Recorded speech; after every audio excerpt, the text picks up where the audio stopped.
Prevención. Dice la RAE en la sexta acepción de su diccionario que prevenir es anticiparse a un inconveniente, dificultad u objeción. En Saber Salud hemos hablado en ocasiones de la importancia de prevenir enfermedades como el cáncer. El problema, y nos lo dicen muchos especialistas, es que hay algunos tipos de esta enfermedad que es muy difícil detectar.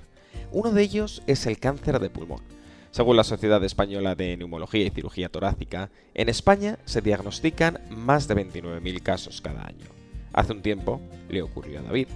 David era capitán antes de abandonar la mar para gestionar hasta 17 embarcaciones en tierra. Era un estrés total. En el Departamento de Recursos Humanos llevaba la gestión, la seguridad, los proyectos y llevaba relaciones un poco internacionales de la empresa. En ese contexto vital y pese al estrés, lo último que imaginaba David era que fuese a enfermar. Fumaba mucho, sí, pero una noticia de estas características nadie se la espera. Fue un golpe duro porque parecía que estábamos en la plenitud de, con 52 años que tenía con eso, parecía que estábamos fuertes y duros, pues no era así. Hubo que amoldarse y no perder la esperanza y tirar para adelante. Y eso es lo que David hizo en compañía de su familia. Su pronóstico no era bueno. El cáncer de pulmón que sufría estaba muy avanzado. Pero en la Clínica Universidad de Navarra le hablaron por primera vez de algo que nunca había escuchado: inmunoterapia. Fui poquito a poquito enterándome, porque cuando empecé hace 10 años, solo había un tratamiento de inmunoterapia. Solo, y ahora parece ser que debe haber 12 tipos distintos de lo mismo. Todavía sigo sin saber mucho, pero algo, digamos que un 20% sé que el tratamiento era acelerar las defensas de mi cuerpo para que detectaran las células malas. Una década de tratamiento, una década de avances. Soy Alfonso Muerza y hoy en Saber Salud, a partir del caso de David, hablamos de inmunoterapia, hablamos de cáncer de pulmón. Saber es salud.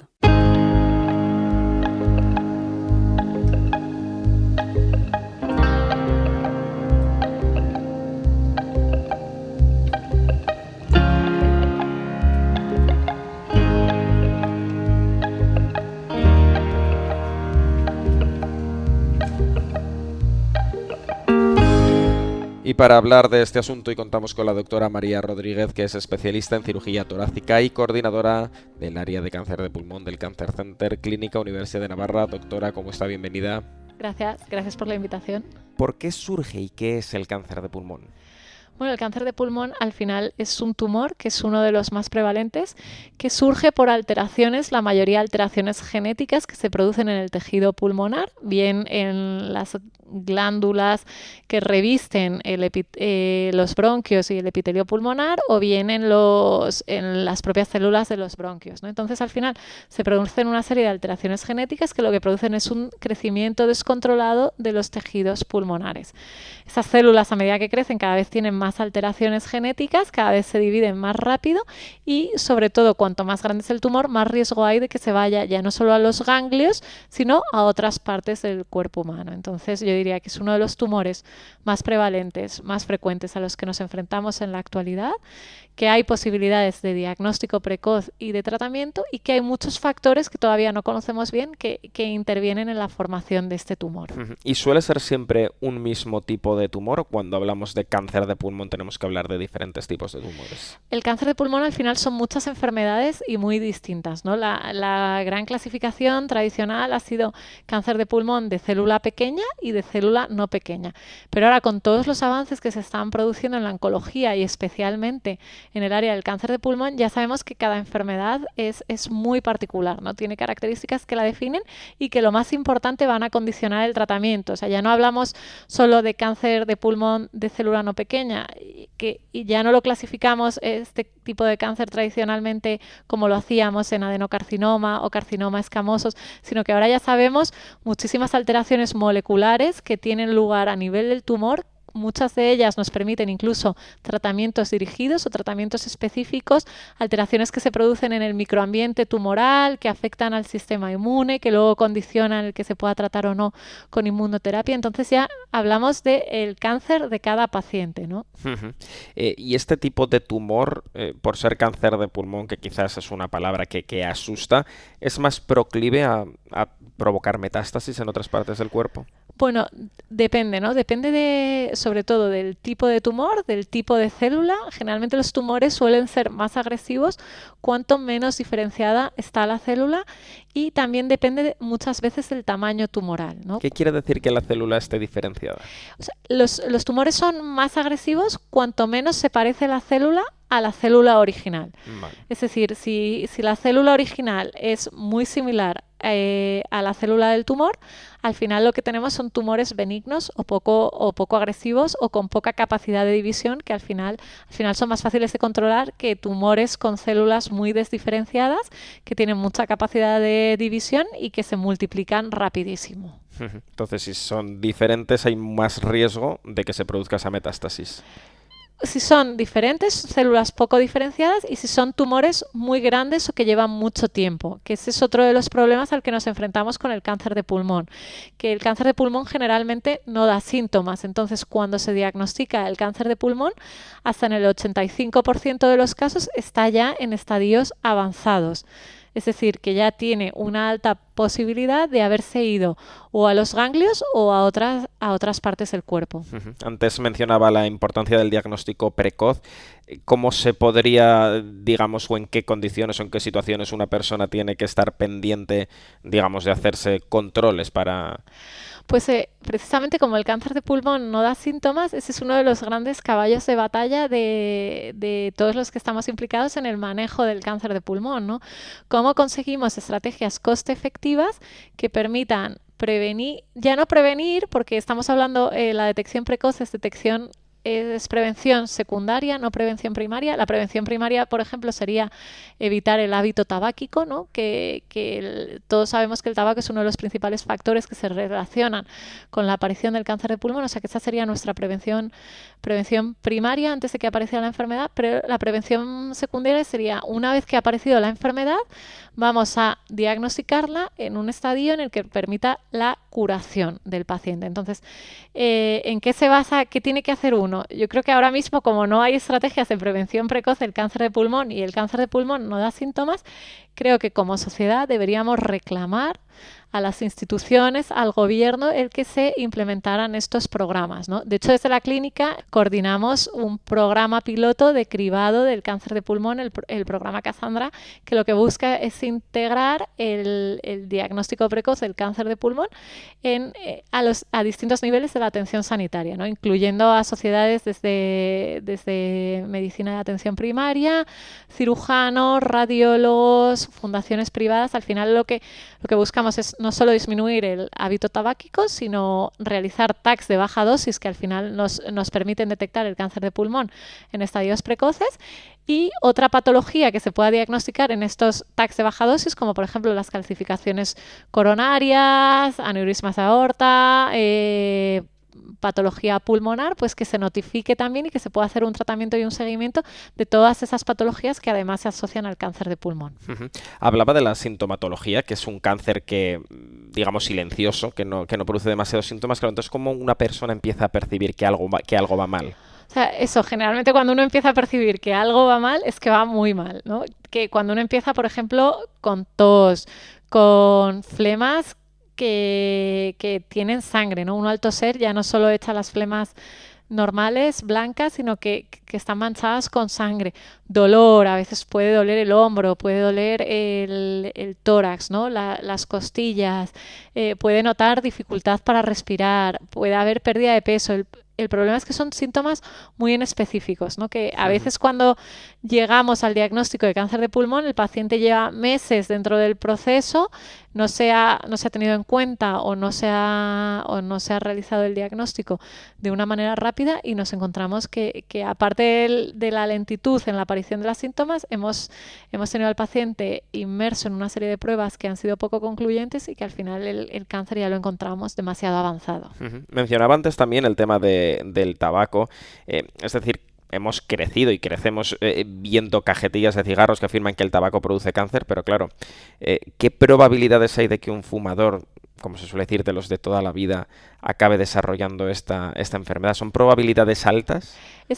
Lo que pasa es que son muy variables, ¿no? Porque sabemos que el tabaco es uno de los principales factores relacionados con la aparición del cáncer de pulmón, pero hay muchos otros factores que no controlamos. O sea, que establecer relaciones de causalidad es difícil. Pero sí que sabemos que el daño que produce el tabaco a nivel pulmonar no es reversible. Muchas veces los efectos aparecen incluso a los 10 años de haber dejado uno de fumar, y el riesgo de padecer un tumor, una enfermedad causada por el tabaco, nunca vuelve a cero, nunca se revierte, ¿no?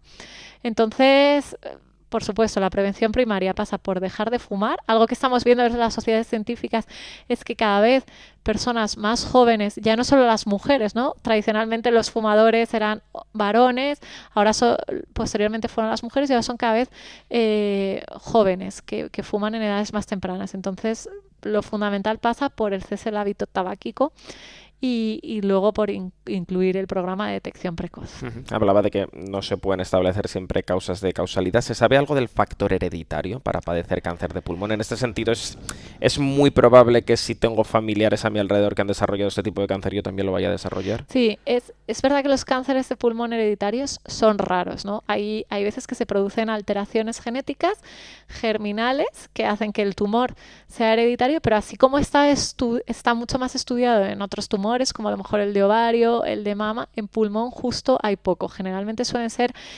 alteraciones genéticas o mutaciones esporádicas por determinados agresores del ambiente, y hay poco en líneas germinales, ¿no? Pero sí que es conveniente cuando alguien se presenta en la consulta y tiene una historia de cánceres en la familia, cáncer de pulmón específicamente, familiares de primera línea directa, muy jóvenes con tumores muy agresivos, tener en cuenta que puede estar afectada una línea germinal. Y la última que le hago, doctora, sobre el tratamiento. Imagino que depende mucho de la fase en la que se diagnostique, pero mencionaba también antes la inmunoterapia. Es decir, ¿qué líneas de tratamiento pueden aplicarse al cáncer de pulmón más allá, digamos, de la quimioterapia tradicional y de... O sea, los tratamientos en el cáncer de pulmón han cambiado muchísimo, y además es muy emocionante porque han cambiado mucho muy recientemente, ¿no? Entonces, los que nos dedicamos a ello estamos viviendo una etapa emocionante.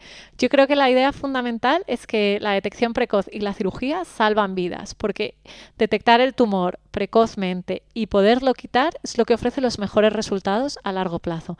¿Qué pasa? Que como hemos dicho que hasta el 85% de los pacientes se diagnostican en estadios avanzados, ahí lo que intentamos es realizar un tratamiento multimodal. ¿Y en qué consiste esto?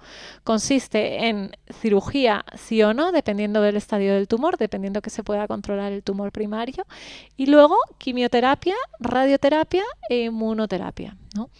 La quimioterapia es verdad que generalmente se basa en fármacos tradicionales que no han cambiado mucho en los últimos años, con mayores o menores efectos secundarios, distintas líneas en función de si el tumor responde o no. Y luego el mayor avance que hemos vivido en los últimos años ha sido la aparición de la inmunoterapia. ¿La inmunoterapia en qué consiste, no? Consiste en que muchas de las células tumorales que hemos dicho con anterioridad que se dividen y se multiplican descontroladamente, lo hacen porque escapan a los mecanismos de defensa del sistema inmune. Entonces, la inmunoterapia, ¿qué hace? La inmunoterapia lo que hace es que bloquea los mecanismos por los que las células escapan al sistema inmune, permitiendo que nuestro sistema inmune vuelva a reconocer a estas células como patológicas, como tumorales, y actúe frente a ellas. Entonces, con muchos menos efectos secundarios que la quimioterapia, lo que hace es que produce mejores respuestas. Hasta hace poco la quimioterapia se utilizaba en tumores que no eran resecables, tumores en combinación con la quimioterapia, pero recientemente los últimos estudios lo que demuestran es que incluso en pacientes que son potencialmente operables, el administrar la inmunoterapia antes de la cirugía mejora las tasas de respuesta patológica completa. ¿Qué son las tasas de respuesta patológica completa? Significa que el tumor desaparece. O sea, nos encontramos a pacientes que con tumores que a priori no eran operables o no eran operables con mucha facilidad porque había mucha carga tumoral, que que no presentan tumor después de la cirugía, o sea, presentan una respuesta espectacular. Y eso está sucediendo hoy en día gracias a la inmunoterapia.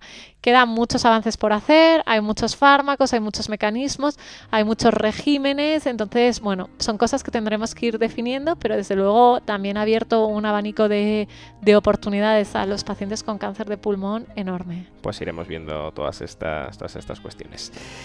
Doctora María Rodríguez, coordinadora del área de cáncer de pulmón del Cancer Center Clínica Universidad de Navarra, muchas gracias por habernos acompañado. Gracias a ustedes.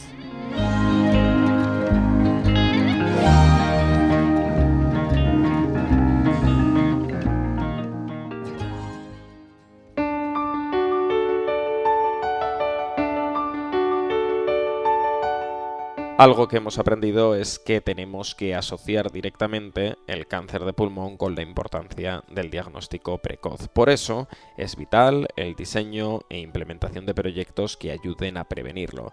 En este contexto, el proyecto Cassandra, del que nos hablaba la doctora Rodríguez, se ha ideado en colaboración con todas las asociaciones médicas dedicadas al diagnóstico, tratamiento e investigación de esta enfermedad y asociaciones y fundaciones de pacientes afectados por el cáncer de pulmón. Su objetivo es ejecutar un proyecto piloto asistencial y multicéntrico que demuestre la viabilidad del cribado en nuestro país. Un cribado que se realiza con un TAC de baja dosis y que permite la detección en estadios tempranos. Cualquier fumador de entre 50 y 75 años que haya fumado un paquete diario durante más de 20 años o cualquier exfumador de la misma edad que no lleve más de 15 años sin fumar puede participar en el cribado pese a estar asintomático.